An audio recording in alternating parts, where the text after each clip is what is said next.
মুর্শিদাবাদ জেলার রঘুনাথগঞ্জ বিধানসভার কাশিয়াডাঙ্গা গ্রাম পঞ্চায়েতে গত ৩ আগস্ট প্রধানের বিরুদ্ধে আনা অনাস্থা প্রস্তাব পাশ হয়। এরপর প্রধানের পদ শূন্য হয়ে পড়লে উপপ্রধান কাবাতুল শেখকে অস্থায়ী প্রধানের দায়িত্ব দেওয়া হয়। প্রশাসনিক ও সাংবিধানিক নিয়ম মেনে আজ অনুষ্ঠিত হয় নতুন প্রধান নির্বাচন। ভোটাভুটির মাধ্যমে কাশিয়াডাঙ্গা গ্রাম পঞ্চায়েতের নতুন প্রধান হিসেবে নির্বাচিত হন মলি বিশ্বাস। এরপর তাকে আনুষ্ঠানিকভাবে দায়িত্ব বুঝিয়ে দেওয়া হয়।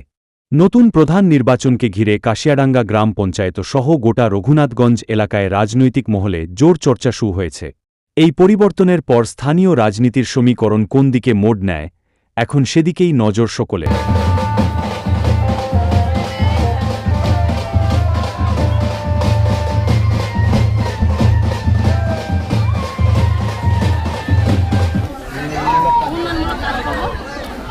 প্রধান লক্ষ্যটা কি রাখছেন?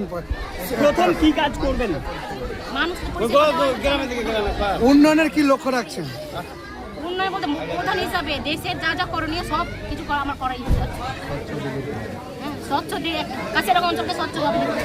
এই যে কিছু রাস্তাঘাট নিয়ে যে একটা সমস্যা, সম্পূর্ণ ঠিক হয়ে যাবে। এই রাস্তা আমার আছে। গতকালকেই পঞ্চায়েত মন্ত্রী দিলীপ ঘোষ তিনি বলেছেন 15 আগস্ট শেষ দিন, তার আগেই প্রত্যেককেই অনলাইনে আপডেট করতে বলা হয়েছে। আপনার এলাকায় অনেক বাড়ি, মাটির বাড়ি, টালির বাড়ি রয়েছে।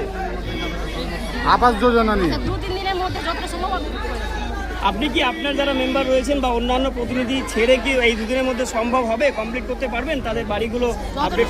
যতটা সম্ভব 8 বছর আগেই আপনি প্রধান হতেন এমনটাই দাবি করা হয়েছে। 8 বছর পরে হয়েছেন, কেমন লাগছে?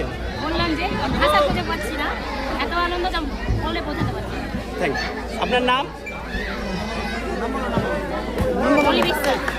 আপনি কোন দলের প্রধান হয়েছেন? আমি টিএমসি। আগে কোন দলের প্রধান ছিল? টিএমসি। এখন টিএমসির দুটো ভাগ, একটা হচ্ছে ঋতব্রত, একটা হচ্ছে মমতা বন্দ্যোপাধ্যায়। একটা ঋতব্রত টিএমসি, একটা মমতা বন্দ্যোপাধ্যায় টিএমসি। আপনি কোন টিএমসি? প্রতীকের। মানে প্রতীক যেদিকে যাবে আপনারা সেদিকে থাকবেন। আমি সবাইকে কাশিয়াডাঙ্গা অঞ্চলের মানুষকে যারা আমার পাশে আছে, আমাকে সাপোর্ট করছেন, সবাইকে আমি ধন্যবাদ আপনাদের মাধ্যমে। আর আমার টিম যারা সব মেম্বাররা যারা একনিষ্ঠভাবে আমার পাশে থেকেছে, আমাকে শক্তি দিয়েছেন, সকলকে আমার আন্তরিক ধন্যবাদ। আর সর্বোপরি হচ্ছে আমার দাদা আর আমার হাজব্যান্ড। একটা জিনিস দেখলাম যে আপনি যখন হেঁটে আসছিলেন তখন মমতা ব্যানার্জি জিন্দাবাদ স্লোগান হচ্ছিল, তাহলে কি মমতা ব্যানার্জির পক্ষেই আপনারা রয়েছেন? এই ভোট কি মমতা ব্যানার্জি তৃণমূলের পক্ষেই গেল? প্রতীকের পক্ষে।